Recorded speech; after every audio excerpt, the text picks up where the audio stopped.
Oke, bismillahirrahmanirrahim. Assalamualaikum warahmatullahi wabarakatuh. Nah, untuk materi hari ini kita akan membahas tentang metode clustering. Jadi, salah satu metode clustering ini merupakan unsupervised learning. Nah, jadi sebelumnya kita sudah membahas metode-metode atau task data mining yang merupakan supervised learning, di mana kita mempunyai sekumpulan data contoh yang dijadikan sebagai training.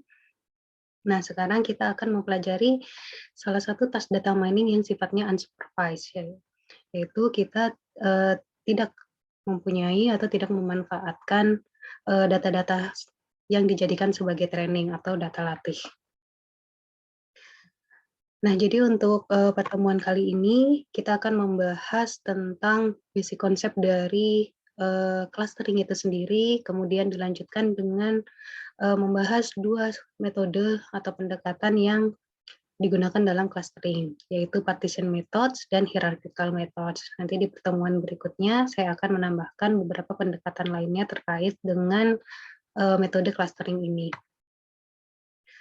Nah, jadi saya rasa cluster itu sendiri sudah tidak asing untuk teman-teman ya, karena clustering ini juga tidak hanya dipelajari di data mining, tapi juga disinggung di beberapa subjek statistik lainnya. Jadi cluster ini merupakan sekumpulan atau sekelompok dari objek data. Nah, jadi task dari clustering ini sebenarnya adalah bagaimana kita bisa menghasilkan partisi-partisi yang di setiap partisi itu berisi sekumpulan data, minimal satu objek data, satu poin data. Jadi satu partisi tersebut itu adalah merupakan satu cluster, di mana di dalam satu cluster itu antar objeknya memiliki karakteristik yang similar atau hampir sama, dan antar cluster itu dissimilar atau tidak sama. Jadi bisa kita katakan bahwa dalam satu cluster itu antar data objeknya memiliki variansi yang cukup kecil, sedangkan antar cluster itu bisa memiliki variansi yang sangat besar. Nah, jadi inti dari melakukan analisis cluster ini adalah bagaimana kita bisa mengidentifikasi similarity atau tingkat kesamaan antar objek-objek data yang ada pada dataset berdasarkan suatu karakteristik tertentu. Nah, kemudian bagaimana yang selanjutnya berdasarkan similarity tersebut akan di grouping atau akan dikelompokkan berdasarkan tingkat similarity-nya tadi ke dalam suatu cluster. Nah, ini seperti yang saya sudah jelaskan sebelumnya, bahwa clustering analysis ini merupakan unsupervised learning. Jadi kita tidak memiliki predefined class untuk suatu training dataset. Jadi sehingga dari dataset yang kita punya ini, kita berusaha untuk mengidentifikasi jumlah cluster yang ada pada data, dan kemudian mengelompokkan data-data tersebut ke dalam suatu cluster yang cluster-cluster yang masuk akal. Nah, biasanya clustering ini bisa merupakan standalone tool atau tools yang berdiri sendiri, di mana fokus kita adalah mencari insight dari distribusi pada data. Nah, jadi clustering merupakan task yang memang fokus untuk melihat insight dari distribusi data tersebut. Nah, data ini nih sebenarnya berbentuk ke dalam cluster yang seperti apa. Nah, tetapi di sisi lain, clustering ini juga bisa dianggap sebagai suatu preprocessing step untuk sebagai langkah awal sebelum kita menerapkan algoritma data mining yang lainnya. Jadi misalkan clustering ini juga kita bisa memanfaatkan untuk mengidentifikasi outlier. Nah, jadi untuk tahap awal pada tahap processing kita mengidentifikasi outlier menggunakan pendekatan clustering. Nah, kemudian hasilnya itulah yang akan digunakan untuk task data mining lainnya. Nah, itu kita clustering ini disebut sebagai pre-processing step. Jadi ada dua kebermanfaatan dari cluster analisis ini ya, yaitu analisis cluster itu sendiri, dan kemudian yang kedua adalah sebagai pre-processing. Nah, ini ada beberapa contoh manfaat dari analisis clustering. Nah, ini yang mungkin teman-teman sudah sangat sudah sangat familiar dan sering menggunakan aplikasi-aplikasi ini. Nah, yang pertama itu web search. Nah, jadi ketika kita melakukan pencarian, misalkan di sini pencarian berita, itu kan kita memanfaatkan atau menginput suatu keyword tertentu. Nah, satu keyword ini bisa saja terrelasi dengan berbagai hasil pencarian. Nah, nggak cuma satu. Makanya kalau misalkan kita googling, teman-teman googling itu pasti akan ada berhalaman-halaman hasil pencarian tersebut. Karena memang satu keyword itu bisa memberikan hasil yang sangat banyak terhadap dokumen-dokumen yang tersimpan di web engine. Nah, jadi ketika hasil pencarian tersebut sangat banyak, maka untuk efisiensi dari sisi pengguna, nah pencarian itu pasti akan dikelompokkan ke dalam berdasarkan suatu kelompok-kelompok tertentu dari dokumennya. Nah, misalkan di sini saya berikan contoh pada Google News itu berita-berita yang ada dikelompokkan berdasarkan tema-tema tertentu. Misalkan berita A akan masuk ke tema sport, ke tema entertainment, atau bahkan ke tema yang terkait dengan Indonesia. Nah, jadi hal tersebut itu merupakan salah satu implementasi dari clustering. Jadi bagaimana kita bisa mengelompokkan berita-berita sesuai dengan temanya, atau mungkin misalkan skripsi. Nah, jadi skripsi anak STIS itu kan banyak tema-temanya ya, bahkan satu jurusan misalkan ekonomi atau kependudukan itu pasti mengangkat tema-tema yang sangat banyak. Nah, tema-tema itu bisa kita kelompokkan berdasarkan dengan kata-kata atau kalimat-kalimat yang banyak terkandung di dalam satu dokumen skripsi tersebut. Jadi misalkan, oh skripsi ini banyak menggunakan kata data mining. Nah, berarti kita bisa mengkelompokkan skripsi tersebut ke dalam suatu tema skripsi yang terkait dengan data mining dan seterusnya. Nah, kemudian implementasi berikutnya yaitu handwriting recognition. Nah, jadi misalkan untuk menulis angka 2 nih. Nah, tulisan angka 2 saya itu bisa berbeda dengan angka 2 yang teman-teman lakukan. Nah, dan itu sangat bervariasi antar satu orang dengan orang lainnya. Tapi bagaimana sebuah sistem ini bisa mengidentifikasi bahwa yang kita tulis ini adalah angka 2, entah itu siapapun penulisnya. Nah, sehingga apa yang dilakukan sistem adalah melakukan clustering dengan berbagai model atau variasi penulisan angka 2 ini ke dalam satu klaster, yaitu klaster yang menghasilkan bahwa tulisan tangan ini adalah angka 2. Nah, itu juga salah satu implementasi dari clustering. Nah, ini ada contoh-contoh lainnya, misalkan market segmentation. Nah, ini biasanya digunakan oleh bagian pemasaran ya, bagaimana mereka bisa menjaga terkait dengan manajemen customer. Nah, sehingga ini bisa mempengaruhi atau meningkatkan performa dari bisnis mereka. Nah, jadi ini lebih ke CRM ya, customer management.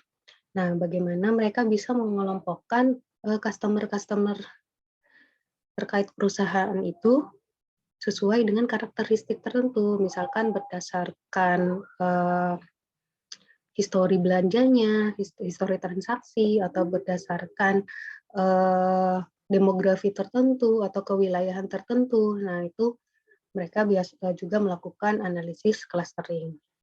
Kemudian ada astronomical data analysis, ini bagaimana mereka bagaimana melakukan cluster atau pengelompokan terhadap ini ya, objek-objek yang ada di langit. Nah, ini contoh lainnya karena sangat banyak ya objek-objek luar angkasa, sehingga bagaimana dengan karakteristik tertentu itu mengarah ke satu benda langit tertentu. Terus kemudian ada social network analysis. Nah, ini juga yang merupakan salah satu bidang ilmu yang cukup berkembang Nah, di dalam social network analysis itu kita juga bisa melakukan clustering. Nah, bagaimana kita mengidentifikasi kelompok-kelompok dari node-node yang saling terhubung. Nah, ini pasti akan berbeda dengan ketika kita melakukan clustering biasa pada dataset. Karena struktur datanya itu berupa network, sehingga tidak hanya similarity saja, pasti juga akan mempertimbangkan hubungan atau koneksi antar atribut-atribut di dalamnya. Oke, kita lanjut. Nah, jadi, ini hal-hal yang, eee, perlu kita pertimbangkan dalam, cluster analisis. Nah, jadi yang pertama itu adalah partitioning kriterianya. Jadi dalam suatu, metode cluster itu dibedakan berdasarkan, kriteria cara mempartisinya, bagaimana metode tersebut melakukan pengelompokan. Nah, ada yang single level, ada yang hierarkikal. Jadi single level ini berarti, dalam melakukan pengelompokannya itu memang hanya terdapat, satu level saja. Jadi misalkan, klaster, misalnya contoh berita, pengklastering pengelompokan berita tadi. Ada single level itu berarti ada berita-berita yang masuk ke klaster, mmm, sport, kemudian ada berita-berita yang masuk ke klaster, entertainment. Nah, jadi itu ada kita anggap sebagai single level. Nah, kemudian bedanya apa dengan yang hierarkikal ini? Hierarkikal berarti akan ada, eee, level yang lebih dari satu. Jadi ada multi level, misalkan, contohnya seperti, berita-berita yang masuk ke kategori sport tadi. Nah, di bawahnya di dalamnya itu masih ada terdapat, klaster yang lebih kecil, yaitu misalnya berita sport yang terkait basket, kemudian ada sport yang terkait badminton dan sebagainya. Jadi dia bersifat hierarki atau berupa tingkatan. Ada level yang lebih besar, kemudian di dalamnya ada, kelompok-kelompok yang lebih kecil lagi. Kemudian yang kedua yaitu, separation of cluster. Jadi mengenai pemisah klasternya. Nah, ini ada yang disebut sebagai eksklusif dan ada yang disebut sebagai non eksklusif. Jadi terdapat metode-metode clustering yang sifatnya itu eksklusif, yaitu setiap objek pada data itu hanya boleh masuk ke satu kelompok atau satu klaster. Jadi kalau misalkan ada si berita A tadi, berita ini tidak hanya boleh masuk ke satu klaster, yaitu sport atau entertainment, tidak bisa satu berita ini tergolong ke beberapa klaster. Nah, ketika kita ingin melakukan clustering di mana satu objek pada data ini bisa masuk ke dalam beberapa kelompok atau beberapa kelas, maka itu kita harus menggunakan pendekatan pendekatan yang non eksklusif. Sehingga kita mencari metode-metode yang memang sifatnya non eksklusif. Jadi non eksklusif ini satu objek pada data itu bisa belong to multiple class atau multiple kelompok. Jadi satu berita, misalkan, oh ini berita A ini bisa saja tergolong masuk ke kelompok sport, tapi bisa juga dikatakan masuk ke entertainment. Jadi dia kalau bisa masuk ke dua kelompok dan sebagainya. Kemudian berdasarkan ukuran similarity-nya. Nah, jadi ketika kita berbicara tentang cluster, ini sangat erat dengan ukuran similarity. Nah, jadi ada metode-metode, ada pendekatan yang di dalamnya itu menggunakan distance base atau berdasarkan ukuran jarak, ada yang berdasarkan konektivitas atau misalkan contohnya adalah density atau kepadatan. Nah, ini nanti kita akan belajar algoritma mana saja atau metode mana saja yang bisa dikatakan menggunakan distance base dan mana yang menggunakan pendekatan density. Kemudian clustering space. Nah, ini ada yang memang melakukan cluster itu pada keseluruhan dimensi yang ada pada data. Nah, tapi ada juga yang memang bisa mencari atau melakukan cluster itu hingga di dimensi yang lebih rendahnya. Jadi subdimensi, subspace dari keseluruhan dimensi yang full pada data. Nah, apa sih yang diharapkan dari suatu algoritma clustering ini? Nah, jadi ada beberapa requirement atau yang memang persyaratan ya, yang kita harapkan ada pada suatu algoritma clustering. Nah, tetapi requirement ini juga pasti akan menjadi suatu tantangan dalam pengembangan algoritma-algoritma yang digunakan untuk clustering. Nah, yang pertama itu adalah scalability. Nah, jadi bagaimana suatu algoritma itu bisa mengelompokkan pada data yang berukuran besar, tidak hanya pada sekumpulan sampel. Nah, ini perlu suatu algoritma yang memiliki skalabilitas yang sangat tinggi. Kemudian kemampuan untuk terhadap berbagai tipe atribut. Nah, jadi ketika kita mempunyai data, tidak mungkin satu dataset itu hanya memiliki satu tipe data saja, tapi pasti memiliki campuran ya, ada yang mungkin numerik, binary dan sebagainya. Nah, sehingga bagaimana si algoritma clustering ini bisa menangani berbagai tipe atribut tersebut. Nah, requirement berikutnya yaitu constraint based clustering. Nah, jadi sebenarnya ini adalah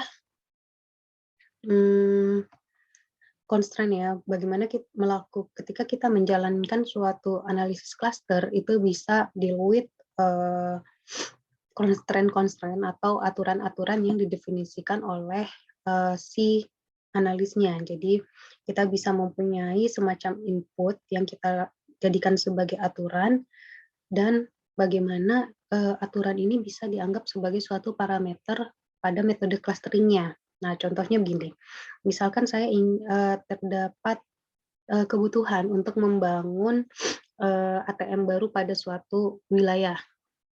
Nah, jadi untuk mengidentifikasi di mana ATM ini harus dibangun, nah maka langkah awal si analis akan melakukan klaster dulu, klaster wilayah-wilayah berdasarkan mungkin banyaknya rumah tangga yang ada di wilayah tersebut, kemudian banyaknya pengguna yang terkait dengan ATM bank tersebut. Nah, jadi dia akan melihat dulu bagaimana pengelompokan wilayah-wilayah tersebut berdasarkan karakteristik yang sudah didefinisikan.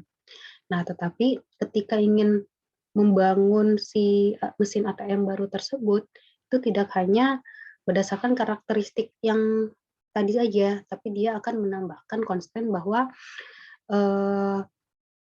ketika di suatu wilayah itu penggunanya cukup banyak, dengan rumah tangganya juga yang memang cukup banyak, tapi apakah kondisi sinyal di daerah tersebut juga memungkinkan untuk pembangunan mesin ATM.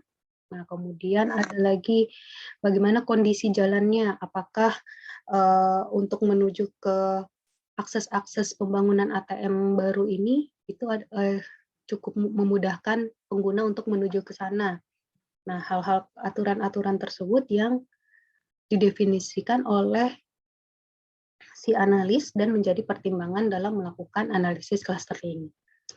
Nah, kemudian selanjutnya ada interpretability dan usability. Nah, ini udah pasti ya bagaimana klaster-klaster yang dihasilkan itu bisa diinterpretasikan dan bermanfaat. Jangan sampai ketika hasil clustering kita sudah dapatkan, kita tetap tidak bisa membedakan bagaimana pemisah antara satu klaster dan klaster lainnya. Ini sangat abu-abu sehingga hasilnya itu ya tidak bisa diinterpretasikan dan tidak bisa dimanfaatkan karena kita tidak dapat membedakan atau tidak ada separator yang jelas antar satu klaster dengan clustering lainnya. Berarti metode yang kita gunakan itu tidak maksimal.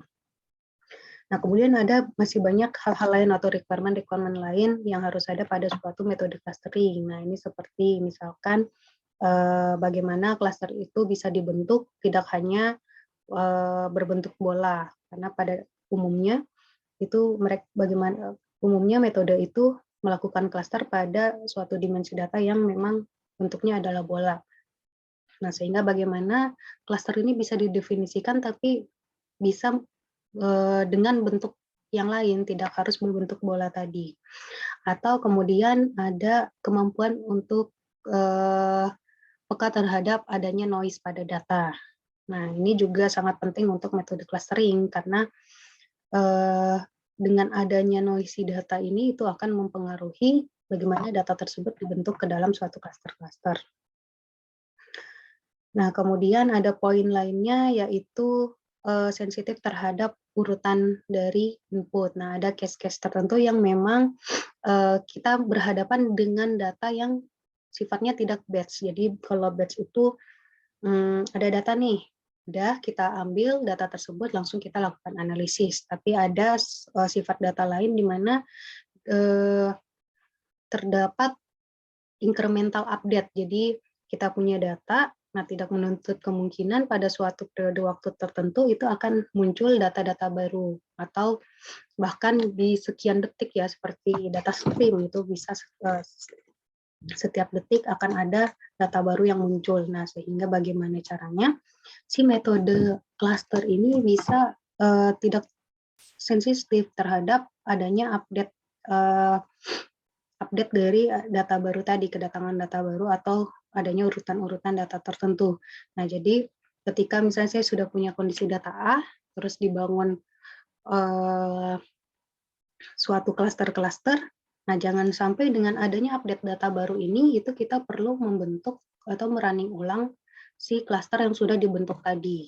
Nah, itu yang dimaksud dengan poin ini ya, sensitif terhadap incremental clustering atau input order. Dan tentunya yang poin terakhir yaitu high dimensionality. Nah, karena yang kita harapkan adalah metode cluster ini itu bisa dijalankan pada suatu data yang berdimensi tinggi. Kita lanjut. Nah, jadi sebenarnya good clustering itu apa sih? Jadi clustering yang bagaimana yang kita bisa katakan sebagai good cluster. Nah, jadi seperti yang sudah dijelaskan sebelumnya bahwa yang kita harapkan itu di dalam kelas itu adalah similar dan antar kelas itu similarity-nya semakin rendah. Nah, itu yang bisa kita katakan sebagai good cluster. Tapi pemisah atau ukuran goodness ini itu yang sangat sulit didefinisikan. Mungkin bisa kita katakan, oh ini kayaknya datanya cukup sama, kayaknya cukup berbeda. Nah, ini kan jadi subjektif ya, sehingga memang diperlukan suatu ukuran atau fungsi yang jelas yang bisa mengindikasikan similarity ini. Nah, karena kunci dari clustering itu adalah similarity-nya tadi bagaimana atau distance. Nah, kemudian inilah yang akan salah satu yang menjadi pokok pembahasan kita, karena ukuran similarity inilah yang memang sangat kritikal untuk analisis cluster yang sangat menentukan ya, apakah data itu akan dikelompokkan ke dalam satu cluster atau mereka akan dipisahkan menjadi suatu cluster yang terpisah.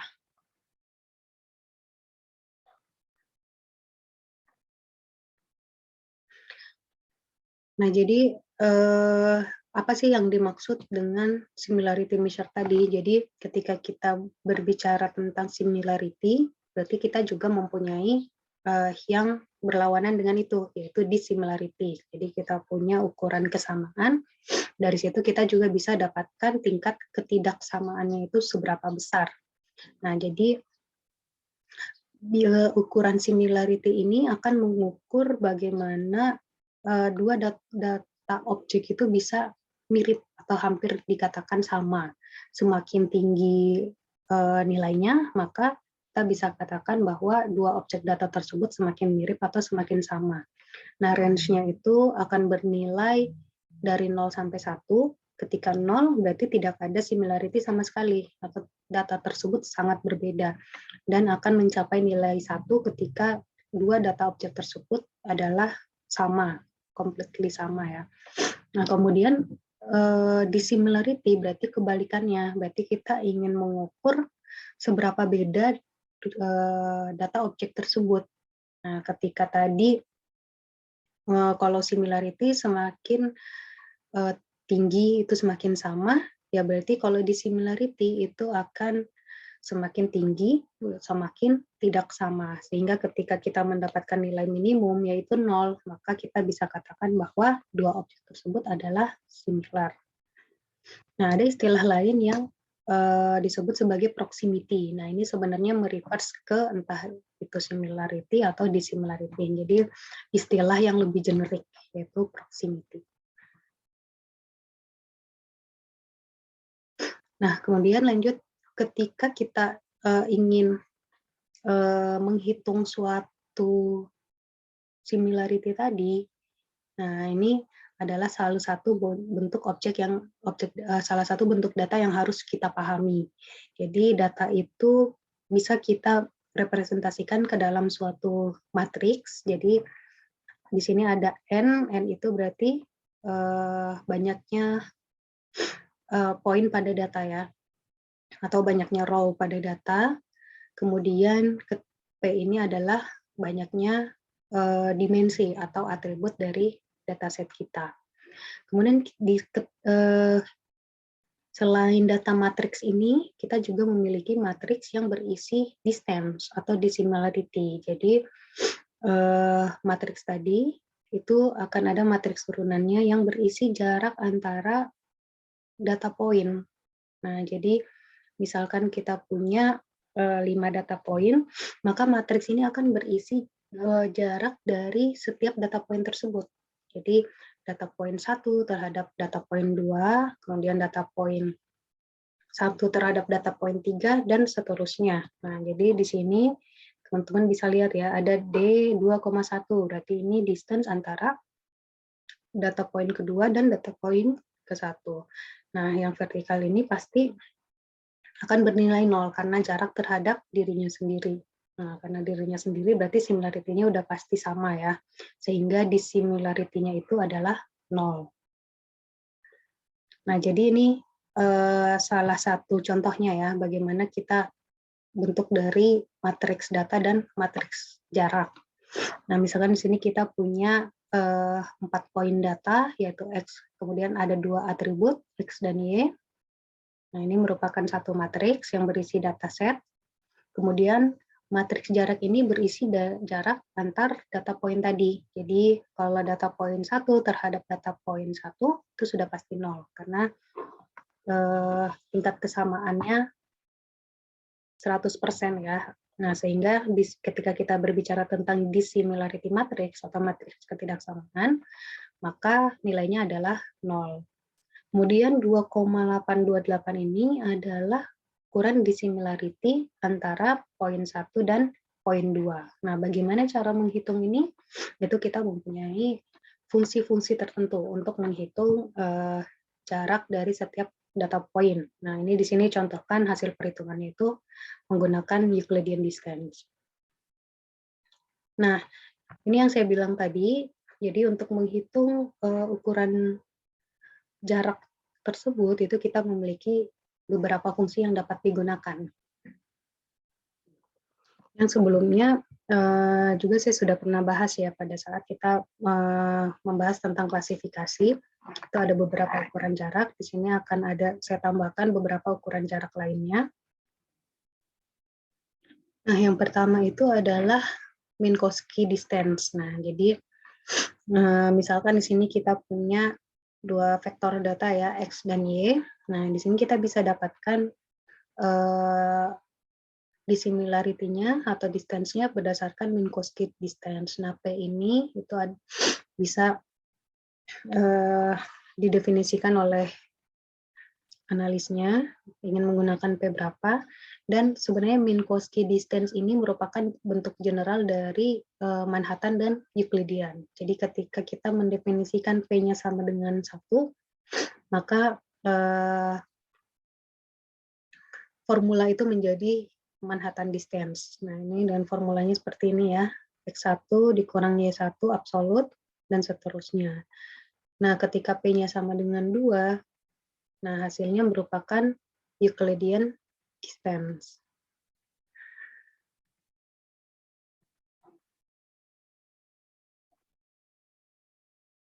Nah, ini ada contohnya ya, contoh dari Manhattan dan Euclidean. Ini contoh data matriksnya. Kemudian kita punya distance matrix yang nilai di dalamnya itu merupakan hasil dari perhitungan menggunakan formula Manhattan dan Euclidean tadi.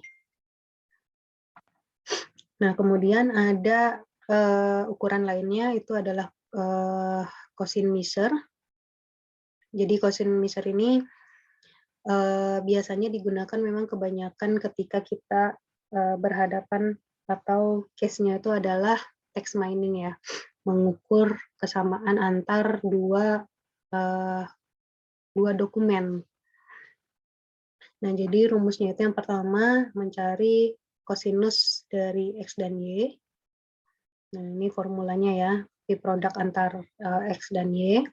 Nah, cos X, Y ini itu menghasilkan tingkat similarity-nya. Jadi sehingga ketika kita ingin mencari distance atau jarak atau dissimilarity tadi, maka kita harus mengurangi 1 kurang cos X dan Y tadi, sehingga baru hasilnya itu adalah similarity, dissimilarity atau distance.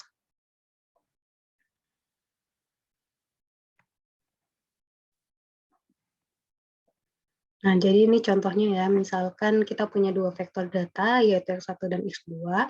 Jadi, misalkan X1 ini adalah frekuensi dari setiap keyword yang muncul pada dokumen 1, kemudian X2 ini adalah frekuensi kemunculan tiap keyword atau tiap token pada dokumen 2. Nah, sehingga kita bisa mendapatkan distance antara X1 dan X2.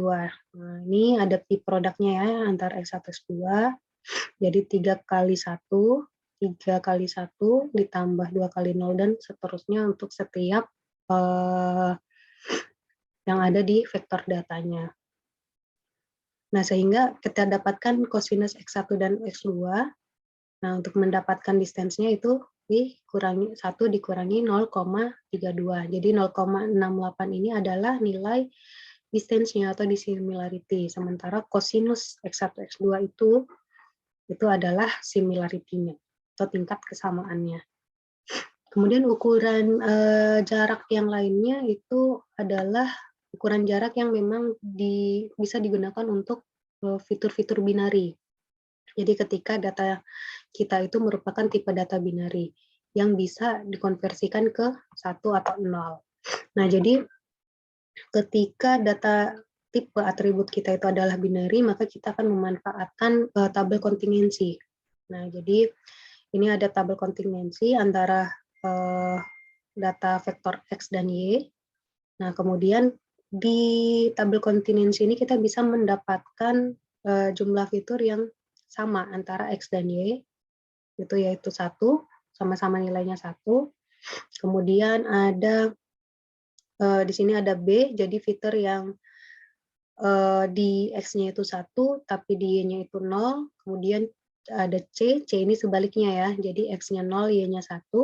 Dan kuadran terakhir yaitu D, di mana X-nya 0 dan Y-nya juga 0.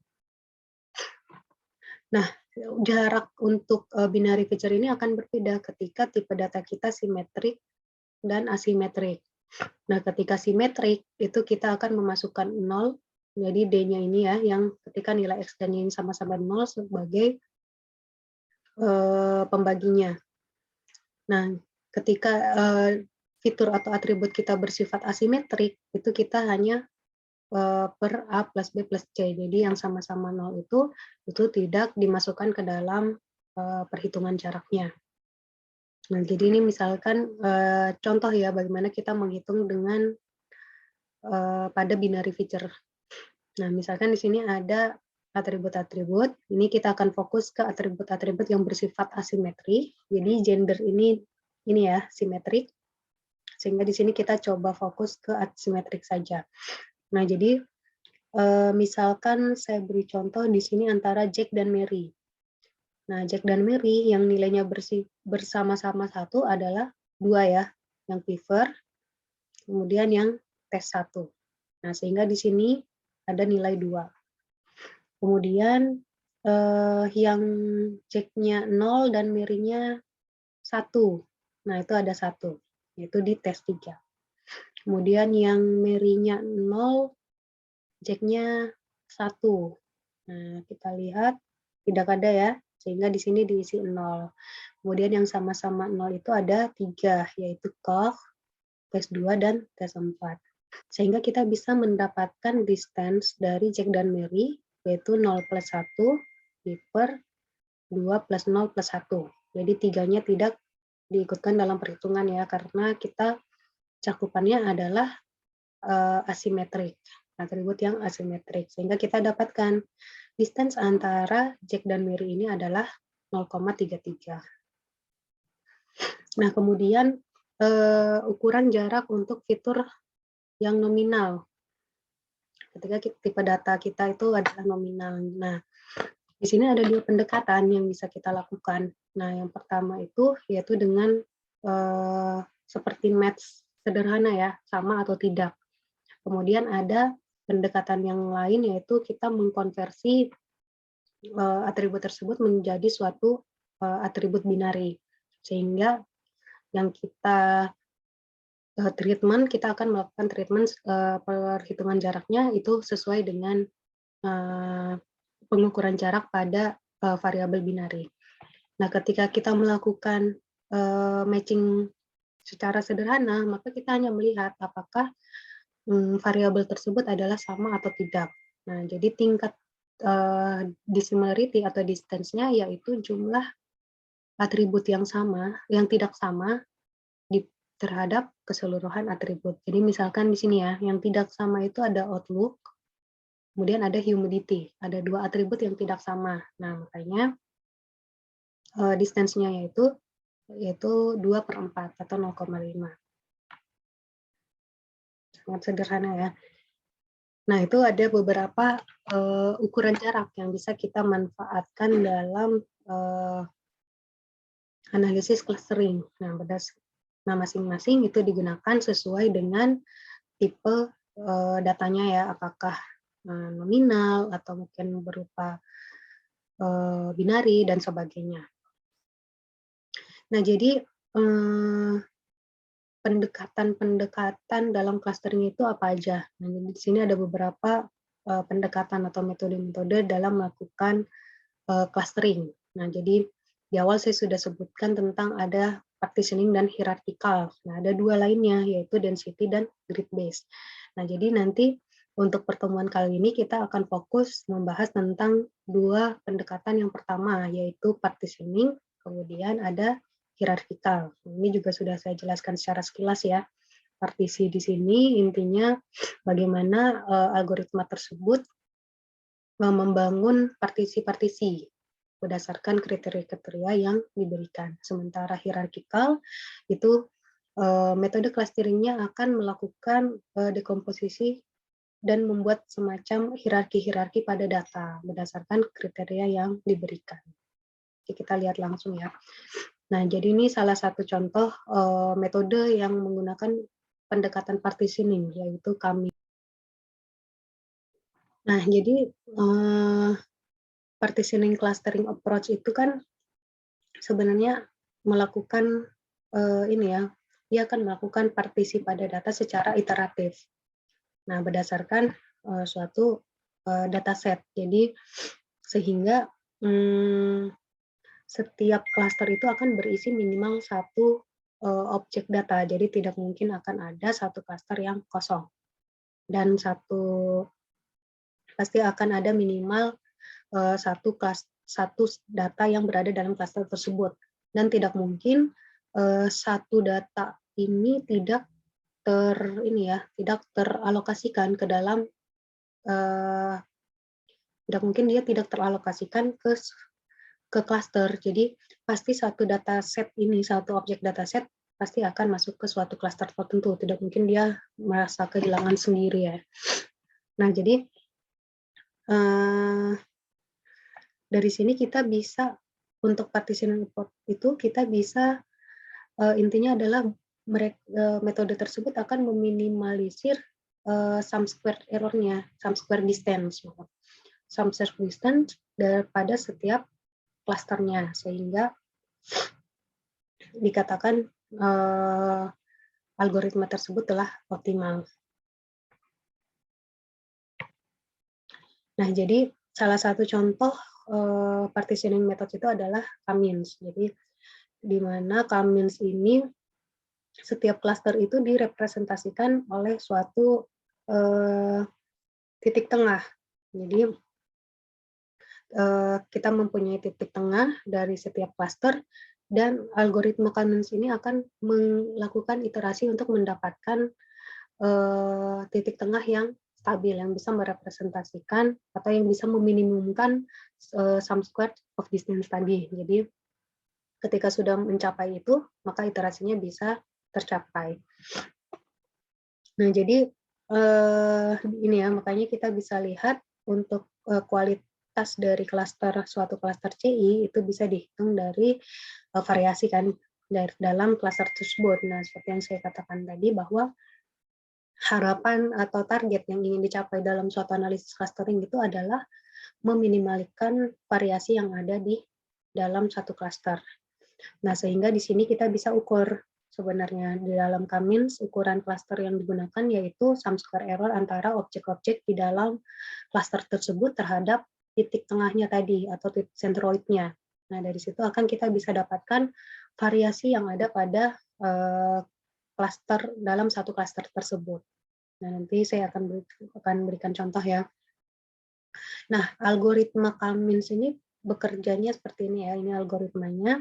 Jadi yang pertama kita perlu mendefinisikan secara manual jumlah K atau jumlah klaster yang ingin di-generate. Nah, ini juga perlu human knowledge ya, jadi pengetahuan dari si analisnya berapa jumlah klaster yang ingin dibangun pada data. Jadi di tahap inisialisasi itu akan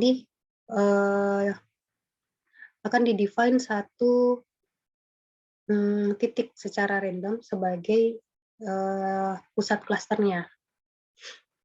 Nah, kemudian setelah itu dia akan melihat objek-objek yang ada di sekitarnya. Jadi akan dilihat sebenarnya kedekatan antara poin-poin pada data yang kita punya ini terhadap titik tengah tadi, itu sejauh mana sehingga kita bisa mendefinisikan bahwa poin A itu akan masuk ke klaster klaster 1 dan poin B akan masuk ke klaster 2. Nah, jadi di sini akan dinilai ya, akan dihitung similarity antar objek-objek pada data terhadap si titik tengah tadi. Nah, kemudian setelah itu akan dihitung seed point ulang. Jadi dia akan menghitung titik tengah yang terbaru dari hasil pengklasteran tahap awal tadi. Titik tengahnya itu akan diperbaharui sesuai dengan data-data yang masuk ke masing-masing klaster.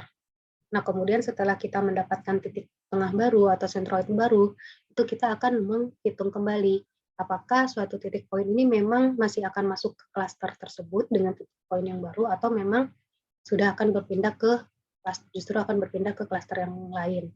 Nah, jadi iterasinya akan diulang-ulang terhadap membaharui titik poin, kemudian menilai setiap poin pada data terhadap sentroidnya, nah kemudian akan mengupdate sentroid baru lagi dan seterusnya.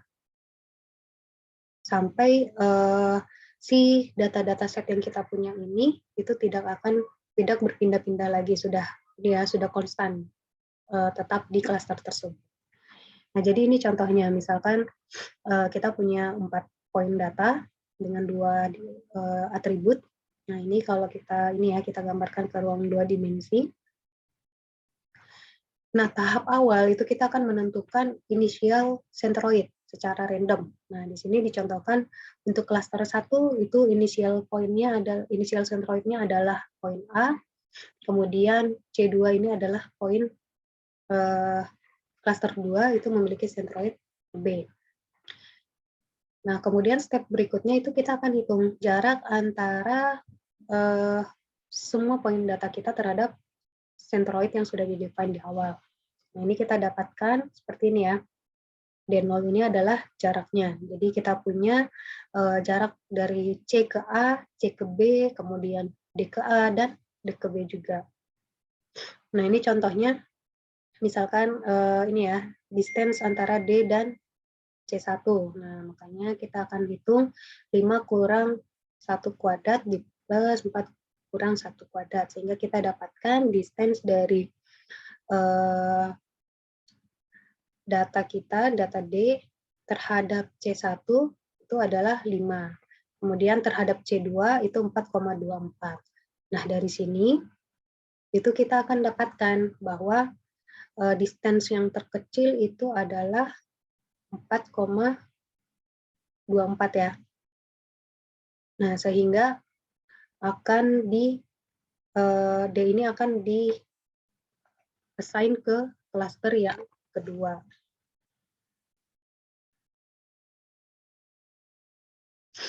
Nah, kemudian berikutnya kita akan menghitung ini ya, jarak antara maksudnya setelah kita mendapatkan jarak antara poin-poin data tadi di tahap 1 ini, sehingga kita tahu bahwa setiap poin ini akan masuk ke klaster 1 atau klaster 2. Nah, ini contohnya menggunakan Euclidean distance ya. Nah, dari tahap 1 tersebut kita bisa menghitung sentroid yang baru berdasarkan partisi yang sudah dilakukan di step 1. Nah, di step 1 itu kita dapatkan bahwa data A ini yang masuk ke klaster 1 itu hanya data A, sementara yang masuk ke klaster 2 itu adalah data B, C, dan D. Nah, dari tersebut, kita akan menghitung sentroid baru. Nah, karena di klaster 1 itu hanya terdapat data A, maka data A itu sendiri masih tetap menjadi sentroid ya. Nah, sementara di klaster 2 ada 3 data. Nah, di sini kita akan menghitung sentroid barunya. Nah, dengan nilai rata-rata tadi. Jadi untuk X-nya itu 2 plus 4 plus 5 per 3 karena ada 3. Kemudian ini nilai Y-nya. Sehingga kita dapatkan sentroid baru. Sentroid barunya adalah 11 per 3,83. Nah, dengan adanya sentroid baru ini, kita menghitung kembali seperti step 1 tadi. Itu menghitung jarak antara setiap titik data terhadap sentroid baru. Nah, jadi kita dapatkan ukuran matriks jarak lagi nih, tapi terhadap sentroid yang sudah diperbaharui. Nah, dari sini kita akan dapatkan apakah suatu titik poin data ini tetap di klaster awalnya atau justru berpindah ke klaster yang lain berdasarkan ukuran similarity-nya. Nah, di sini kita dapat, kalau dilihat dari matriks ini, itu kita lihat yang B ini akan berpindah ke yang data A, itu tetap di klaster 1, kemudian data B justru akan berpindah ke klaster 1, yang awalnya klaster 2. Nah, untuk data C dan D itu tetap di klaster 2, karena ukuran dari sisi similarity, ukuran jaraknya itu lebih lebih rendah, lebih kecil.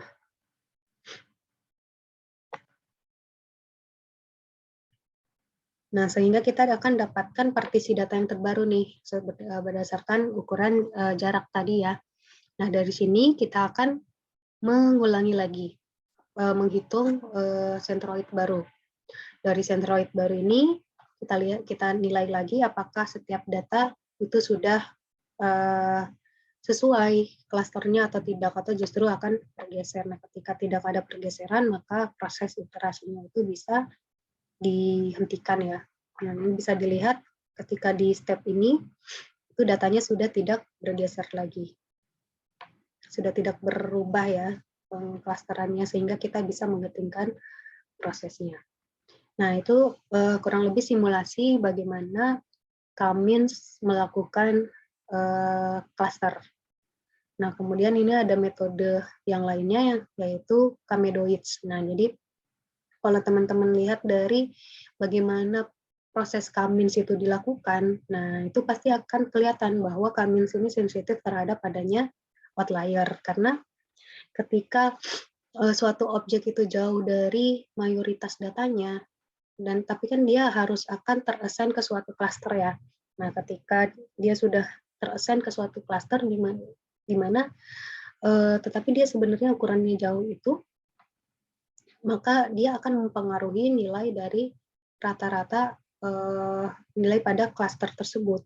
Nah, karena kan tadi ketika kita ingin memperbaharui si sentroidnya itu kan menggunakan nilai rata-rata ya.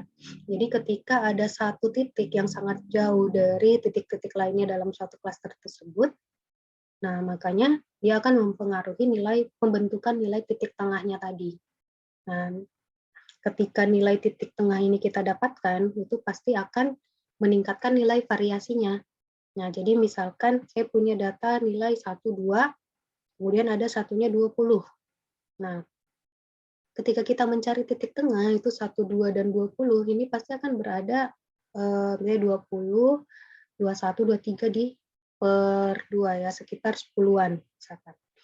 Nah, 10 ini itu kalau kita lihat itu pasti sebenarnya jauh kan, jauh ke 1 dan 2, kemudian jauh ke 20, sehingga variasinya itu sangat tinggi. Nah, sehingga tidak membentuk suatu klaster yang sangat kita harapkan. Nah, karena dia sensitif terhadap outlier tadi ya. Nah, dengan ada dan Kamedoids ini itu adalah metode yang menutupi kekurangan K-means terhadap sensitivitasnya dari outlier, adanya outlier. Nah, jadi ketika K-means tadi itu mengambil nilai rata-rata dari setiap nilai yang ada pada klaster tersebut, nah di Kamedoids ini langsung mengambil satu objek yang sebenarnya untuk merepresentasikan dari klaster tersebut sebagai suatu titik ya.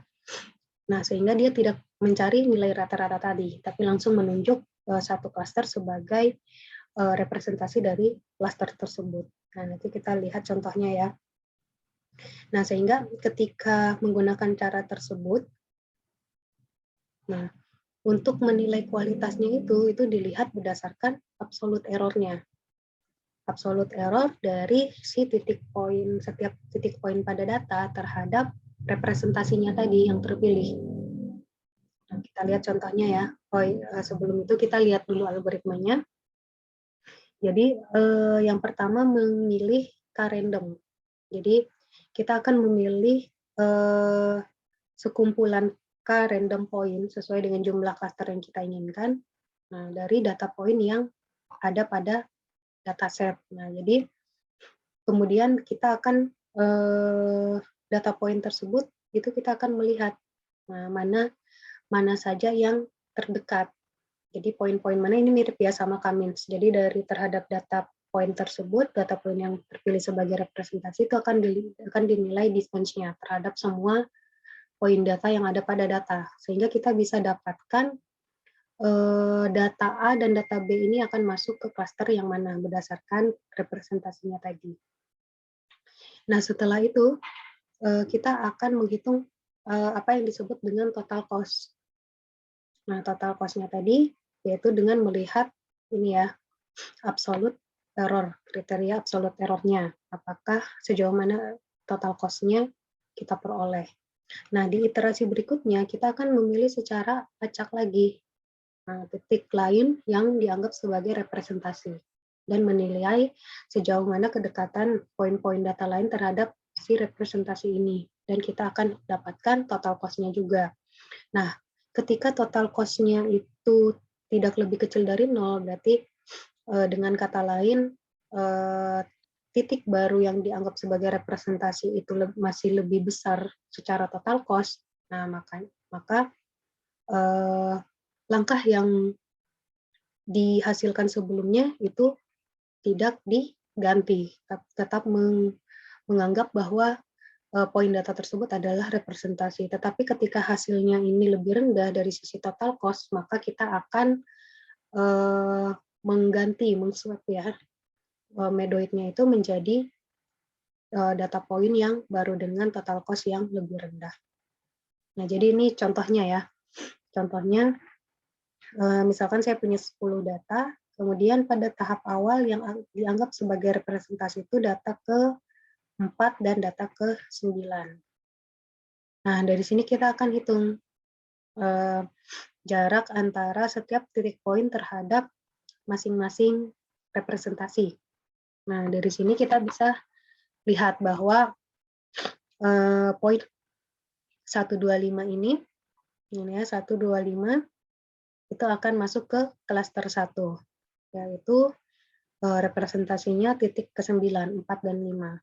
Kemudian ada klaster 036, 78 itu ke klaster 2. Nah, ini berdasarkan dissimilarity-nya ya. Nah, kemudian dari sini kita akan hitung cost-nya dari setiap poin data terhadap representasinya. Nah, sehingga kita dapatkan 20. Nah, nanti kita lihat step berikutnya, itu kita akan secara random memilih satu lagi yang akan dianggap sebagai representasi. Hal yang sama juga dilakukan, itu menghitung dissimilarity-nya dan menentukan bahwa setiap poin ini masuk ke klaster yang mana. Nah, berdasarkan poin representasi tadi, itu kita dapat cost-nya lagi. Sehingga kita dapatkan selisihnya itu adalah 2, dibanding dengan cost yang iterasi sebelumnya. Nah, karena 2 ini lebih besar dari 0, nah makanya kita tidak menganggap swap di proses step 3 ini tidak dilakukan, tapi dikembalikan berdasarkan yang sebelumnya, karena secara cost itu lebih rendah ya. Nah, tetapi ketika kita dapatkan cost-nya lebih rendah yang baru, nah maka klasternya itu akan diambil ke klaster yang hasil yang terbaru berdasarkan cost-nya tadi ya. Nah, itu kurang lebih gambaran bagaimana algoritma Kamedowiz. Jadi sebenarnya secara proses mirip, tapi cara perhitungan cost-nya ini yang berbeda dan bagaimana menentukan titik poin yang dianggap sebagai representasi klaster yang berbeda ya. Kalau Cabbage itu mengambil nilai rata-rata dari setiap anggota yang ada pada klaster tersebut. Nah, kalau di Kamedowiz itu titik yang sebagai representasi adalah titik poin di antara data-data yang ada di dalam suatu klaster. Nah, pendekatan berikutnya, kalau tadi kita sudah melihat bagaimana pendekatan klaster dengan menggunakan partisi, nah ada juga pendekatan lainnya yaitu hierarchical methods. Nah, di mana di sini itu akan dibangun semacam partisi bertingkat, itu per layer. Jadi ada sekumpulan objek. Nah, sekumpulan objek ini itu bisa di partisi ke dalam level yang lebih rendah lagi, sehingga satu partisi besar itu di dalamnya ada partisi-partisi yang lebih kecil. Nah, di sini kita menggunakan suatu pendekatan jarak yang disebut yang mengukur kedekatan antar klaster. Nah, jadi kalau tadi yang saya jelaskan di awal itu adalah matrix distance yang memang dihitung berdasarkan titik poinnya. Jadi kita lihat bagaimana kita menghitung jarak antara 2 poin data. Nah, kalau di hierarchical methods yang akan kita gunakan itu ada selain menghitung jarak antar data poin tadi, itu kemudian kita tingkatkan lagi dengan menghitung jarak antar klaster, yang dimana klaster itu berkumpul, dalamnya ada sekumpulan data. Nah, itu nanti akan saya jelaskan pendekatan-pendekatan menghitung jarak antar klaster. Nah, pendekatan di hierarchical methods ini ada 2, yang disebut sebagai aglomeratif, ada juga yang disebut sebagai divisif. Nah, jadi aglomeratif itu strateginya adalah bottom up. Nah, di mana pada tahap awalnya itu masing-masing data, masing-masing titik poin itu kita anggap sebagai satu klaster sendiri-sendiri. Nah, kemudian di iterasi berikutnya bagaimana satu titik poin yang menjadi satu klaster sendiri-sendiri ini itu digabungkan menjadi satu kelompok yang lebih besar. Nah, kebalikannya dengan divisif itu menggunakan top-down strategi. Jadi pada tahap awal, semua data yang kita miliki itu dianggap sebagai satu klaster. Jadi satu klaster ini berisi keseluruhan data point. Nah, pada iterasi berikutnya bagaimana satu klaster ini itu akan dipecah-pecah menjadi klaster atau bagian-bagian yang lebih kecil, yang sudah terpartisi ya. Nah, ini simulasinya ya. ketika kita menggunakan aglomeratif, nah pada step nolnya itu masing-masing poin yang kita punya akan dianggap sebagai klaster sendiri-sendiri. Jadi bisa dilihat di sini, ini ada data A, itu menjadi satu klaster sendiri, data B juga satu klaster sendiri, dan seterusnya. Kemudian pada step awal, A dan B ini akan digabungkan menjadi satu klaster. Jadi satu klaster berisi A dan B. Kemudian step berikutnya lagi, D dan E dijadikan menjadi satu klaster. Hingga pada step akhir itu semua data poin bisa menjadi satu klaster yang besar.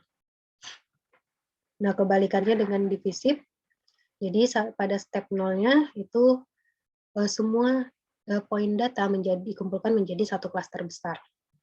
Jadi ini satu klaster, isinya semua data A, B, C, D, sampai E. Kemudian di step berikutnya akan dipecah menjadi klaster-klaster yang lebih kecil. Jadi kita lihat di sini ada step 1 dari divisif, itu C, D, dan E sudah dipisahkan menjadi satu klaster sendiri, yang terpisah dari poin-poin data lainnya. Kemudian di step berikutnya, D dan E kemudian malah dipisahkan menjadi satu klaster tersendiri lagi. Dan seterusnya sampai masing-masing pada data itu akan dianggap menjadi satu klaster masing-masing.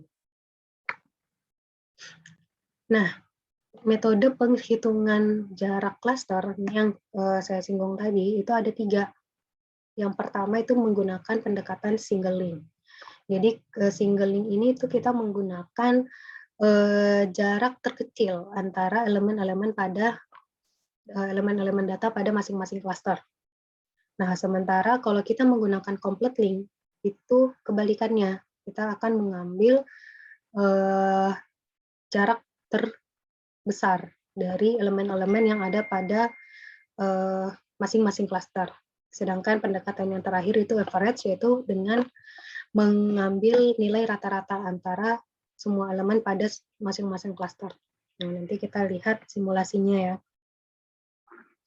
Nah, jadi ini bagaimana kita menghitung jarak antar klaster. Jadi misalkan di sini sudah ada matriks yang berisi jarak antara komponen-komponen atau elemen-elemen pada data di masing-masing pada data ya. Jadi misalkan ada ini A dan A itu pasti 0, A dan B itu 1, dan seterusnya. Jadi ketika kita menggunakan single link, nah berarti kita mengambil nilai minimum. Jadi nilai minimum dari jarak antara A dan C, kemudian A dan D, ini klasternya ya. Jadi klaster 1 di sini ada A dan B, klaster 2 di sini ada C, D, dan E. Kemudian ini ada matriks jarak antara masing-masing poin data. Sehingga ketika kita ingin melihat cluster distance antara klaster 1 dan klaster 2 menggunakan single link, maka kita akan mencari nilai jarak minimum antar elemen-elemen di dalamnya, yaitu jarak antara A dan C, kemudian A dan D, A dan E, kemudian B dan C, dan seterusnya. Dari jarak tersebut mana yang minimum. Nah, di sini kita lihat ya, yang minimum itu 2, sehingga dengan menggunakan pendekatan single link, jarak antar klaster itu adalah 2. Nah, hal yang sama kita lakukan dengan complete dan average. Bedanya, kalau single link tadi itu mengambil minimum, complete link ini mengambil maksimum, dan average itu mengambil nilai rata-rata sebagai ukuran jaraknya. Nah, dengan ukuran jarak antar klaster tersebut, kita udah bisa melihat nih bagaimana hierarchical method itu bekerja. Nah, contohnya di sini itu ada algoritma aglomeratif ya, menggunakan pendekatan aglomeratif. Nah, jadi untuk tahap awal itu semua fitur akan dihitung distance matriksnya. Jadi mirip seperti ini ya. Jadi semuanya kita akan hitung, kita akan mempunyai ukuran jarak untuk setiap elemen pada data. Kemudian setiap n objek ini akan dianggap sebagai satu cluster. Jadi kita akan mempunyai n cluster ketika kita mempunyai n objek pada data. Nah, karena dia pendekatannya masing-masing cluster, masing-masing data itu akan dianggap sebagai masing-masing cluster dulu ya, baru kemudian akan dipecah-pecah menjadi akan dikelompokkan menjadi klaster-klaster yang lebih besar. Nah, nanti pada prosesnya klaster tersebut akan digabungkan menjadi satu klaster yang menjadikan satu klaster. Jadi klaster-klaster yang terpisah ini itu ketika jaraknya berdasarkan ukuran jaraknya kita bisa menggabungkan menjadi suatu klaster yang lebih besar. Nah, jadi ini contohnya ya bagaimana kita melakukan clustering analisis menggunakan aglomeratif. Nah, jadi kita punya data matriksnya seperti ini. Nah, kemudian kita punya distance matrix. Nah, aglomeratif tadi kan pada tahap awalnya data itu, ini ya kita balik ke sini. Dengan pendekatan aglomeratif atau bottom-up strategi, setiap objek pada data itu dianggap sebagai klaster masing-masing.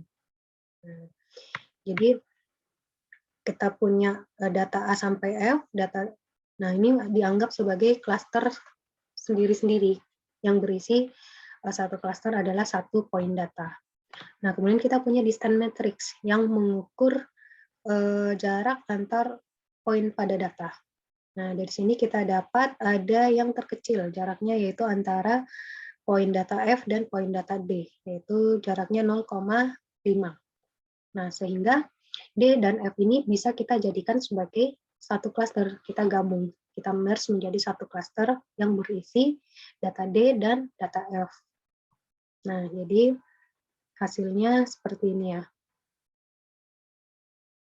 Kemudian dari sini kita masih punya ukuran jarak antar klaster-klaster yang memang isinya hanya satu, karena jaraknya itu berarti jarak si poin data itu sendiri.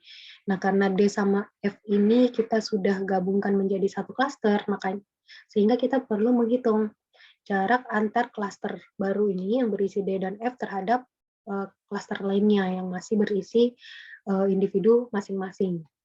Nah, jadi sini kita akan menggunakan distance cluster tadi ya, distance matrix. Nah, di sini diberi contoh kita menggunakan pendekatan single linkage. Nah, jadi menghitung jarak antar klaster itu dengan mengambil nilai minimum dari poin-poin data yang ada di kedua klaster. Nah, dari sini kita dapatkan sekian ya. Nah, sekian inilah yang akan kita input ke matriks jarak yang baru. Nah, dari matriks jarak yang baru di sini kita akan dapat lagi satu jarak yang terkecil. Nah, di sini kebetulan A dan B ya, yaitu 0,71. Berarti A dan B ini akan kita gabungkan menjadi satu klaster. Dan begitu seterusnya. Setelah digabungkan menjadi satu klaster, kita perlu menghitung jarak klaster yang berisi A dan B ini terhadap klaster-klaster lain. Entah itu yang sudah berisi D dan F, atau yang masih berisi satu individu, satu data. Nah, kita melakukan perhitungan jarak lagi, seperti biasa, seperti iterasi sebelumnya. Kemudian kita cari lagi mana jarak yang terkecil. Nah, yang jarak terkecil itu akan digabungkan menjadi satu klaster. Dan seterusnya, sampai kita dapatkan result akhir yang seperti ini. Bagaimana proses pengelompokan dari masing-masing individu tadi yang dianggap sebagai satu klaster ke satu klaster yang besar. Nah, jadi di sini kita bisa lihat ya dari dendrogram ini pada tahap awal itu masing-masing objek memiliki atau masuk ke klaster masing-masing. Kemudian pada step kedua D dan F ini dianggap menjadi satu klaster. Kemudian step ketiga A dan B digabungkan menjadi satu klaster. Step keempat itu D dan F tadi ditambahkan dengan E menjadi satu klaster. Kemudian step kelima, C ditambahkan ke klaster yang berisi D, F, dan E. Hingga akhirnya semua poin pada data dianggap menjadi satu klaster tersendiri. Nah, cukup sekian materi kali ini.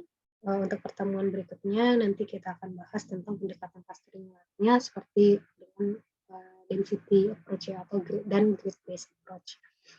Jika ada pertanyaan akan kita bahas di kelas Zoom besok. Terima kasih. Assalamualaikum warahmatullahi wabarakatuh.